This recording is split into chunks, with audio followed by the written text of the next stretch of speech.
Welcome, everybody, to episode 4 of the Being Trauma Informed video podcast. My name is Chris Wilson, your host, and today I am joined by a colleague and friend and fabulous trainer, Bekah Charleston. Bekah is currently working with the Jensen Project, and she runs her own company called Bekah Speaks Out. Bekah, thank you so much for being here this morning. How are you? I'm doing good. Thanks for having me on, Chris. I'm having a good day. Good, good, good. Hey, why don't you start by telling people a little bit about the Jensen Project and your own work with Bekah Speaks Out? Yeah, so I have the privilege today of working at the Jensen Project, and our mission is to fuel strategic partnerships in the fight to end sexual violence. And so sometimes that looks like monetary help, sometimes it looks like resources for organizations. Essentially, what we're trying to do at the Jensen Project is see who's doing what, who's doing it well, and how do we kind of establish best practices and then share those across the field so we can raise all boats. So we actually just launched yesterday. Actually, we launched our inaugural grant tank. We're going to be funding up to $2 million in organizations, and housing and economic empowerment programs specifically this year. So applications are open. If you want to Google the jensenproject.org or just go to our website, and you can find all the instructions there. So I also am able to still run my company. I have Bekah Speaks Out, and I am in front of probably 5,000 to 10,000 people a year, usually pre-COVID. COVID's obviously put a hammer on that in some ways. But where I have the opportunity to engage with law enforcement, social workers, and other direct service providers, and share not only my story, but make sure that they're not unintentionally harming victims by the way they're treating them or talking to them. I'm really a social activist, honestly. I'm advocating for laws to change. I don't want anyone else to go through what I had to go through. Yeah. So do you just want to tell folks who haven't had an opportunity to see you speak, give them a condensed version of what you went through? Sure. Yeah, I was actually trafficked for more than a decade myself, which began as a minor, as a runaway here in Texas. And I'm not what your typical victim typically comes from foster care system. They've been living homeless. They come from poverty.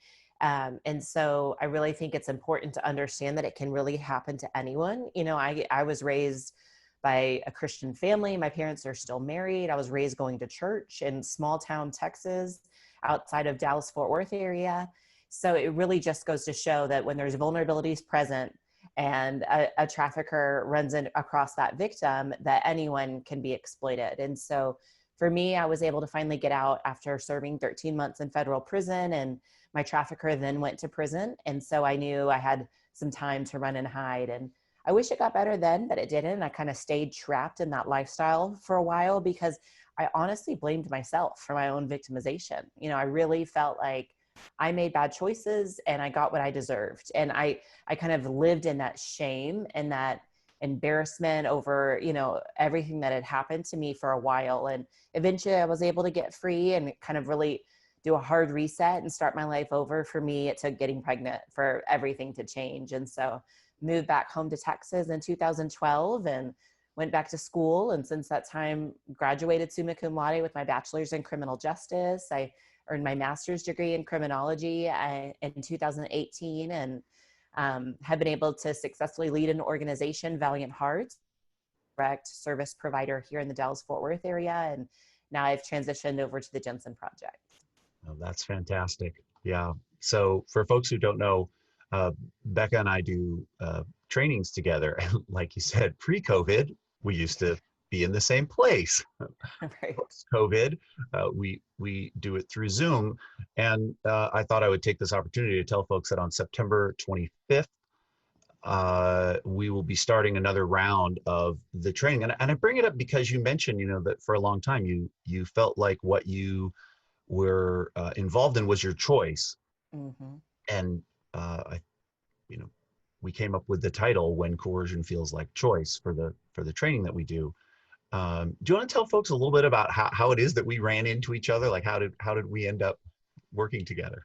Yeah, it's kind of a funny story. I know we actually were both requested to train in Wisconsin, right? It was Wisconsin. Yep. And I spoke first thing that morning, and then I had a flight out. And so, Chris, you were in the lineup right after me. And it was a big plenary session. Everyone was in the same room. And you got to hear part of my presentation. And then I was able to stay. I hopped in the front row and was kind of packing up my stuff, getting ready for the airport. Got to hear how you were kind of already kind of integrating what I had said into, you know, your talk on the brain science and the neurology behind neurobiology, sorry, behind trafficking. And so then we actually, so that was just in passing, you know, Right. and then And can I tell you, completely. I remember seeing you get up to leave and going, oh, she's got a flight. I was really hoping to get a chance to talk to her.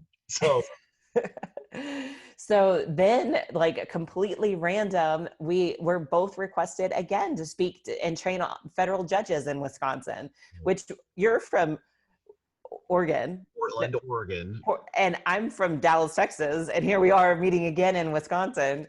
And this time we were the only two presenters. It was a much smaller group. And so we were able to actually hear each other's full talks Yeah. and actually get to meet in person. And so then we came up with this idea, like, why don't we integrate our talks and do this together?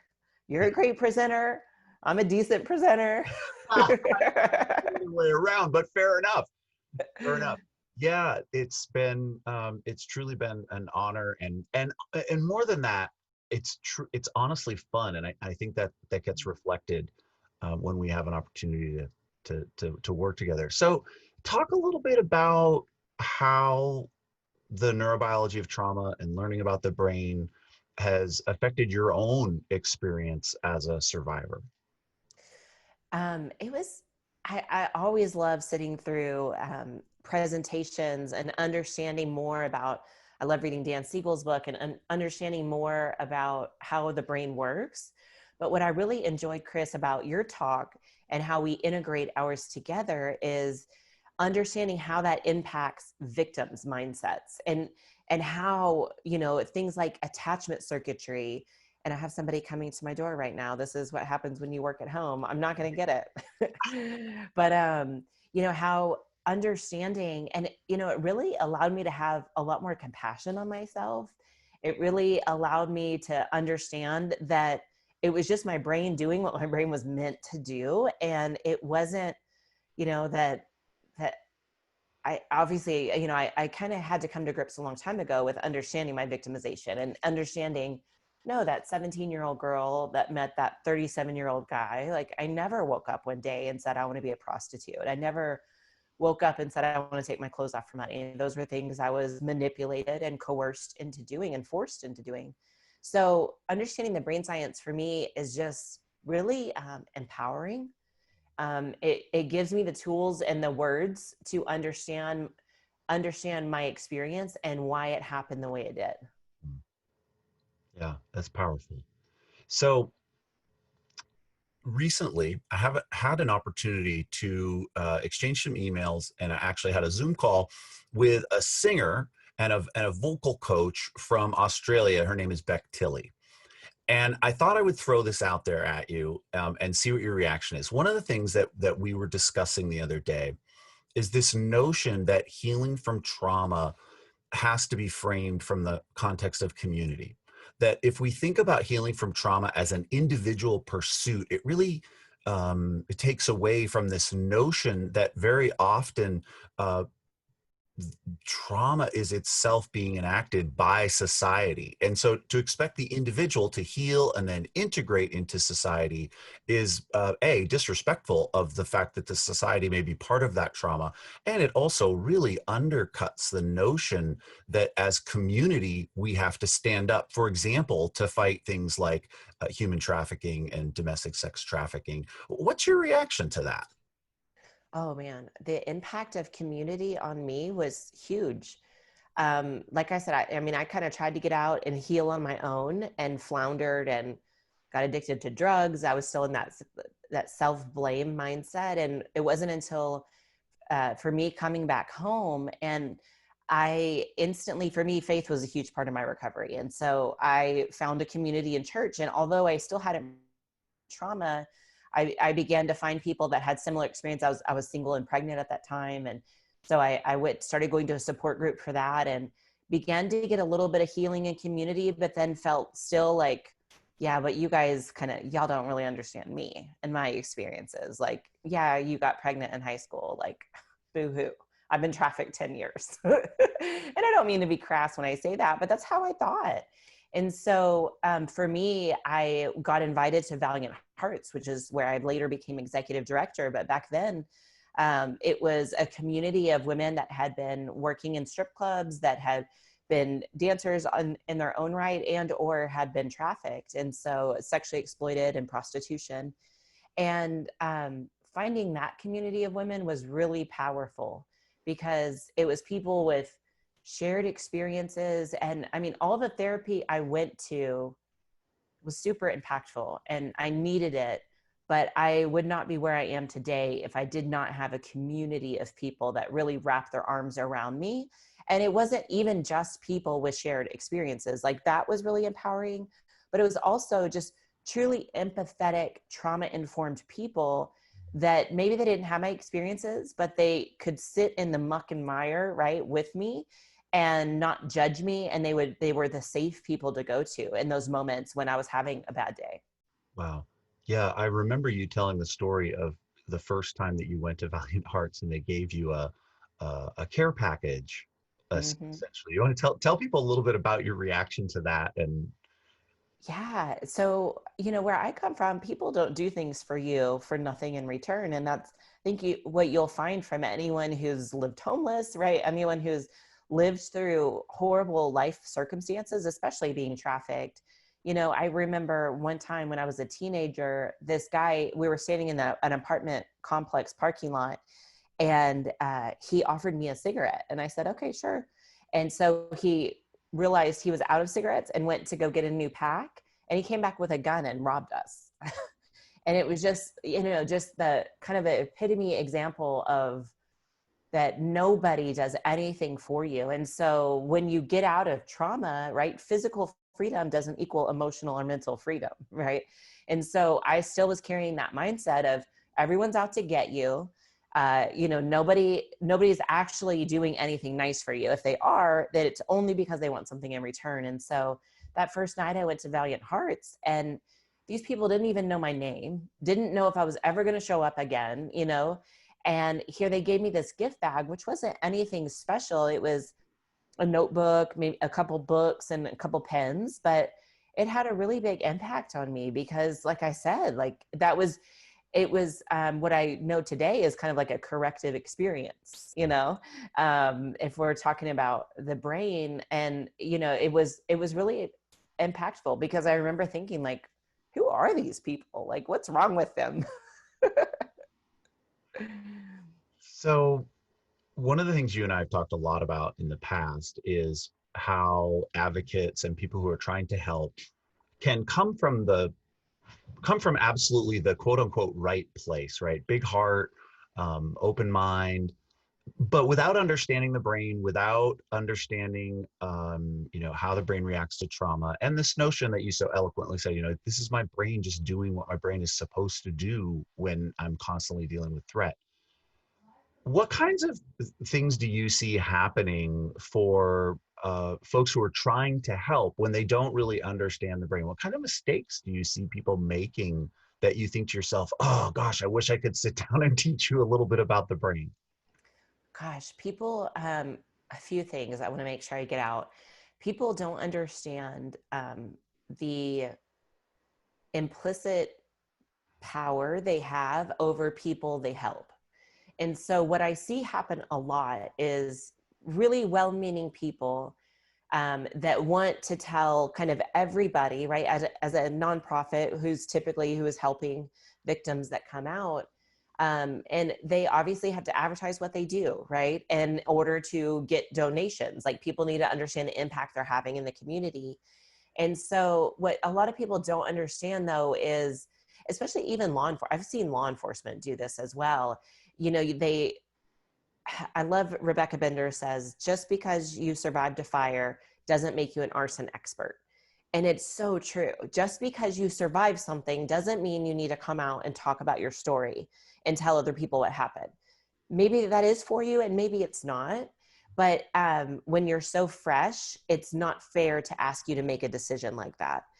And so what I see unintentionally happen is organizations and churches and even law enforcement will ask a victim or survivor to do something, and they don't understand the power they have. They don't understand if they don't give the survivor, that individual, hey, I want you to understand you don't have to do this. It's no sweat. A lot of times they will just ask someone to do something and not understand that there's that implied power differential, that implied, oh my gosh, well, you helped me, so I feel like I should do it. I want to be a nice person. I feel like I owe you, but I really also feel conflicted. And what's really hard coming out is finding your no. It's really hard to learn how to say no to people, because for so long, however long you were being trafficked or victimized, your no didn't matter. Your no didn't count. And so you just learned to not say it. Because why? Why put up the fight? It would be over easier if you just go along with it. And that really brings up an interesting story that I think people would appreciate hearing. That notion of no is what helped you start to see what you had been through. I believe you had a conversation with Rebecca Bender, your friend and Mm-hmm. fellow survivor. Can you tell Yeah. folks a little bit about that phone conversation where she asked you about what your no, like what the value of your no was, essentially? That's funny. I didn't even correlate that. So true. So Rebecca Bender and I were trafficked for 3 out of my 10 years by the same man. And so once she had gotten out and run a couple years before me, and once I got out and ran, I wanted to reach out to her because we had this kind of connection. And I remember she was already in the anti-trafficking field, and she was telling me kind of what trafficking was. And I was like, yeah, right, Becca. I actually told her, like, you're off in left field. You know, we weren't trafficked. Like, yeah, I know we had a pimp, but it was our choice is really what I thought. And I didn't understand. And so she even read the federal definition to me. And I was like, yeah, like, kind of get it, but I still didn't connect with it. And it wasn't until she asked me that pivotal question one day, and she said, Becca, what would he have done if you said no, you didn't want to go to work? And I just started laughing because that thought was ludicrous to me.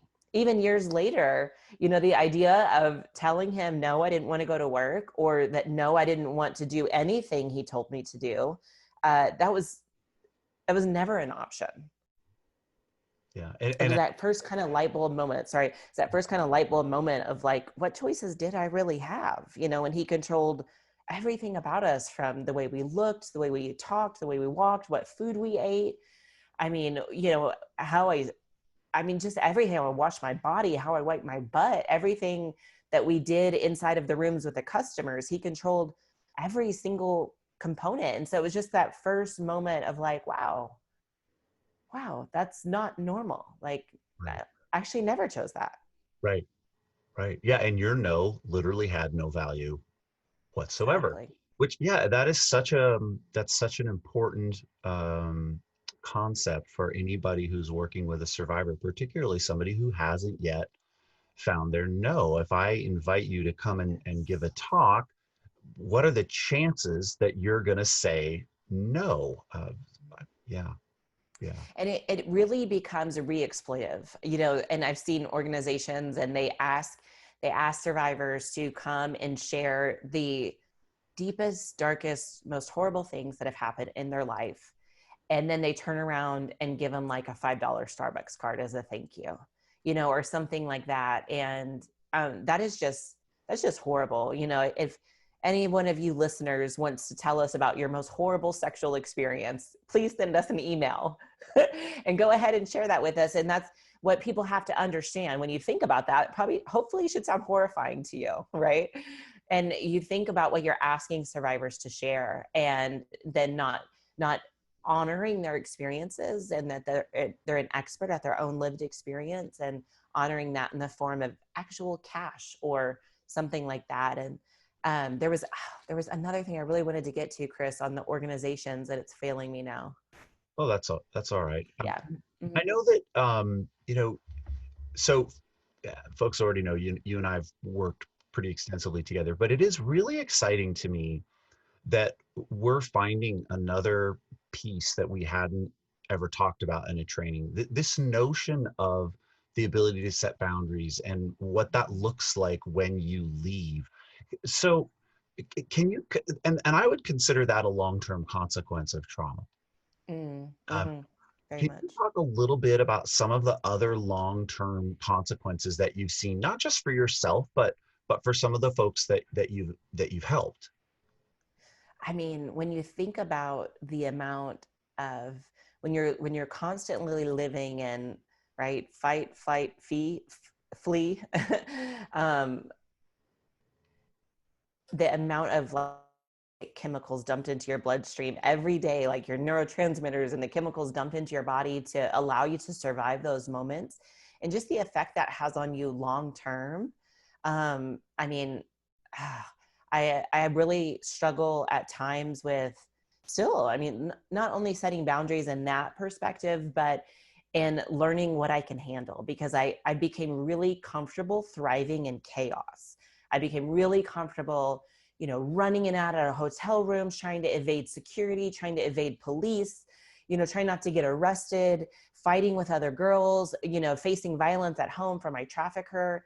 That was my everyday life. And so it's very easy, if I'm not careful, about, having margins in my day, that I can kind of add so much to my schedule that I find myself back in that place of like, wow, I've really bit off more than I should like handle. Right. It's not that I can't do it, but and trying to honor my body and myself, and, be able to have some downtime. I think especially another long-term consequence of a trafficker like the trafficker we had, it was, you always had to hustle. There was no $1,000 quota. Sometimes you'll see traffickers like that.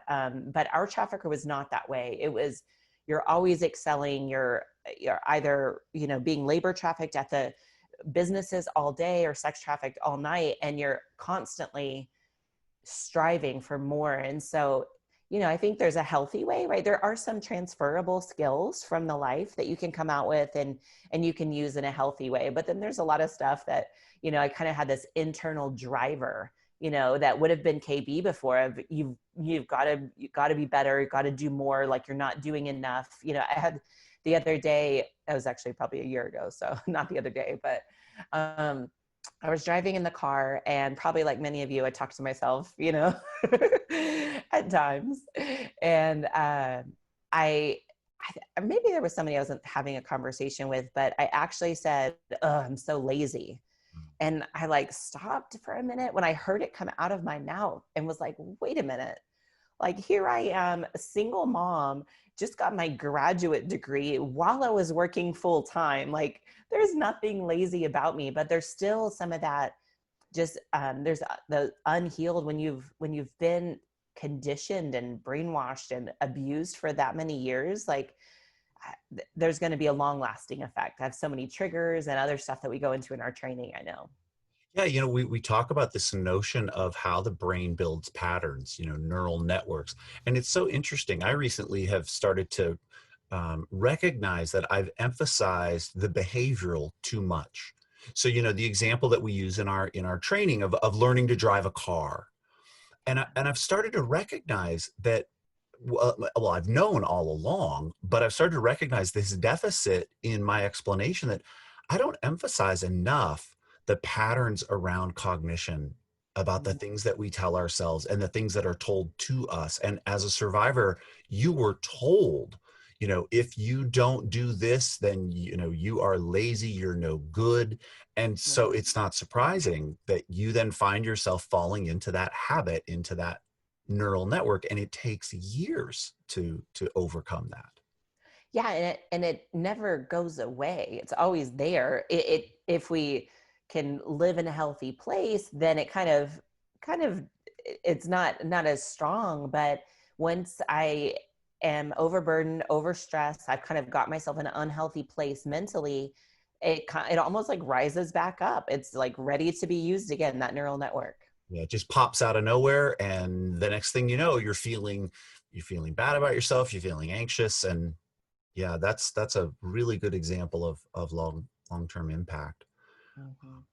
So Becca, when you think about the work that you've done, and you know, and you think about this notion of survival in terms of community, can you talk a little bit about the community of survivor leaders and the connections that you have and how that benefits you as a survivor leader? Man, I remember, you know, when I was in the game, and granted, I was in the game from 99 to 2009, being exploited, but I had no clue that there was other people out there with my experiences. You know, as a victim, you very much feel like this is only happening to me. And even if you see other people, you still don't identify with them the same. And so when I got out and I found there was this entire community, and now obviously years later, that there's so many amazing survivor leaders like Rebecca Bender that we've mentioned. I mean, I could go on and on. I know hundreds of survivor leaders across the country. And so it's really awesome. I think it's very important to engage survivor leaders, whether you're law enforcement, whether a direct service provider, a lawmaker. You know, the Texas governor's office actually just created the first survivor advisory council. So that way we can look, and a group of survivors that are healed and whole can look at this legislation and go, okay, yeah, but you're not thinking about this, or, you know, this is, you know, kind of an unintended consequence. And so I think it's really powerful because there should be nothing about us without us, right? And so we're really the experts at, you know, maybe I'm not the expert at familial trafficking or labor trafficking, but I can definitely speak to those things because I have similar experiences. And so I think it's just really important for people to meaningfully engage, not as tokenism, not as come speak at our fundraising event and that's all we want from you. No, survivors should be looking at your programming and, you know, evaluating your staff. And, you know, I was going to get to that example of one of the team members I had at one point, you know, had worked in case management for years, had experience, came on board and was working in the safe house that we have. And, you know, actually said to someone, a resident living in the safe house, she actually said they were not getting along. I can't remember what the disagreement was over. And the survivor was upset, understandably so. Here she's in this controlled environment. She's, you know, been taken from everything she knows and she's trying to heal, but it's not easy, especially in the beginning. And the case manager said to her, would you speak to your trafficker that way?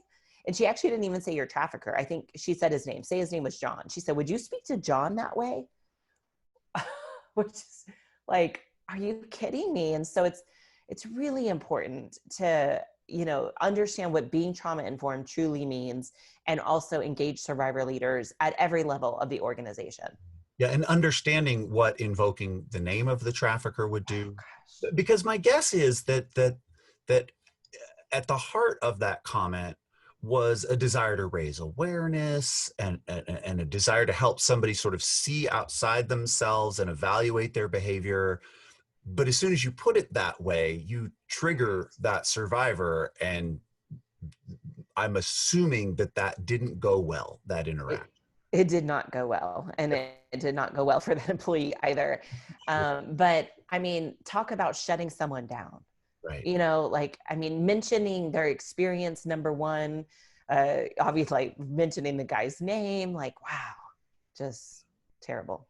Yeah. Well, I think you know, this notion of making mistakes and hopefully being able to learn from those mistakes is a big part of also being trauma informed. You know, you and I think, talked in the past about how we're going to stumble, we're going to struggle when we're working with survivors, when we're going through our recovery, and that notion of you know, it's what I do next. It's that notion of trying to offer uh, this notion of map of safety, knowing that just may not be a reality. Um, Yeah. So speaking of MAPA safety, MAPA threat, and the brain and being trauma-informed, folks, if you're interested in learning more about how the neurobiology of trauma integrates into the experience of Bekah as a survivor of domestic sex trafficking, please do join us September 25th, October 2nd, and October 9th.